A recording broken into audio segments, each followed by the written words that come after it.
السلام علیکم ورحمۃ اللہ وبرکاتہ۔ حدیث کا سبق نمبر 56 50 پر 6 56۔ اس کا عنوان ہے باپ کی دعا بہت جلد قبول ہوتی ہے۔ ترمذی شریف، ابو داؤد شریف، ابن ماجہ، یہ تینوں کتابوں میں ایک حدیث مروی ہے۔ عن ابی ہریرہ رضی اللہ تعالی عنہ قال قال رسول اللہ صلی اللہ علیہ وسلم ثلاث دعوات مستجابات لا شک فیہن دعوت الوالد و دعوت المسافر و دعوت المظلوم۔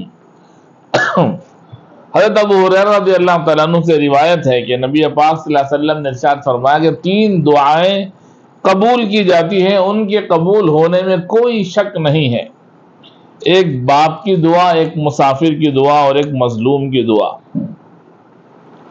اس حدیث کی تشریح میں علماء نے لکھا کہ باپ اگر اپنے بچوں کے لیے، بیٹے کے لیے دعا کرے تو وہ بہت جلد قبول ہوتی ہے۔ اس لیے باپ کو چاہیے کہ وہ اپنی اولاد کو دعائیں دے۔ میرے والد ماجد حضرت علامہ مولانا محمد ولی اللہ صاحب رحمۃ اللہ علیہ، جو مبلغ اسلام تھے، قاضی شریعت تھے، ان کی عادت یہ تھی کہ جب وہ آخری زمانے میں گھر میں داخل ہوتے تھے تو ان کو دشواری ہوتی تھی پیدل اندر تک پہنچنے میں، تو ہم لوگ دوڑتے تھے اور ایک ہاتھ ان کو سہارا دے کر لے کر جاتے تھے، تو وہ زور سے دعا دیتے تھے، اللہ تجھے خوش رکھے یا آباد رکھے۔ اس طرح کی دعائیں اگر باپ اپنی اولاد کے لیے دے تو یہ اللہ کے نزدیک بہت جلد یہ دعائیں قبول ہوتی ہیں۔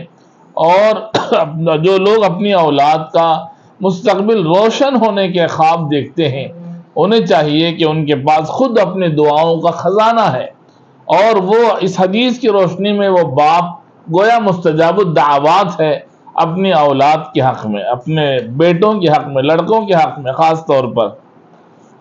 اسی لیے اس حدیث میں مروی ہے کہ باپ کو چاہیے کہ وہ اپنی اولاد کو دعائیں دے تاکہ ان کا مستقبل روشن ہو، تاکہ وہ خدمت گزار بنے، تاکہ وہ باپ کے بعد بھی عمل صالح کرنے والے اور باپ کے لیے دعائے مغفرت کرنے والے، ایصال ثواب کرنے والے بنے۔